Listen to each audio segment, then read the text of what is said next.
So here's three pretty cheap, inexpensive fixes for a 1961 F100.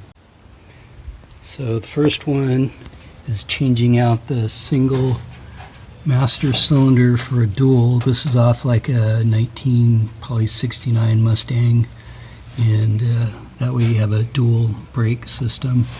What I'm doing now is after the original 61 had this type of a brake switch, it sat right here. With the T, it would sit right here, and this would be on the top right there.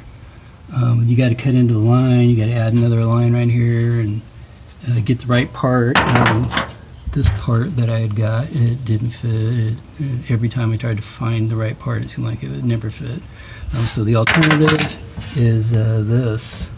So here's your connectors right here, these two that would sit on top of the switch. So I'm going to reconnect these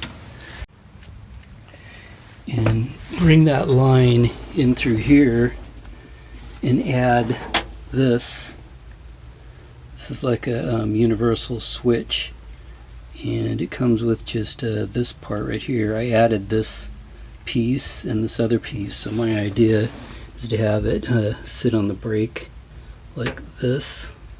It's going to sit up inside here, and this is on when it's plugged in, and so when you set it up so the brake sits against the edge like this and holds this back, so it'll be off, and then when you press the brake it lets it go and it turns the switch on.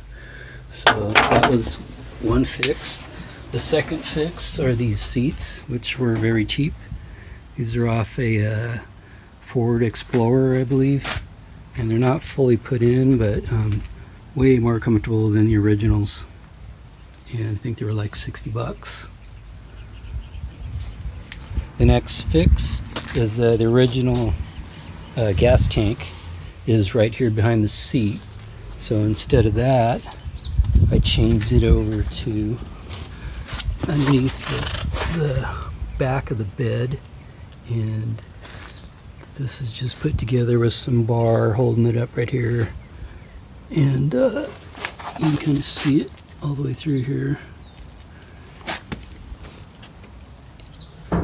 And this fuel tank filler got moved a few times. I just didn't want to put it in the middle of the bed, so originally I had it right here and I moved it over to here, but the length of hose didn't allow it to fill properly, so I'm going to need to move it again or get a different type of filler.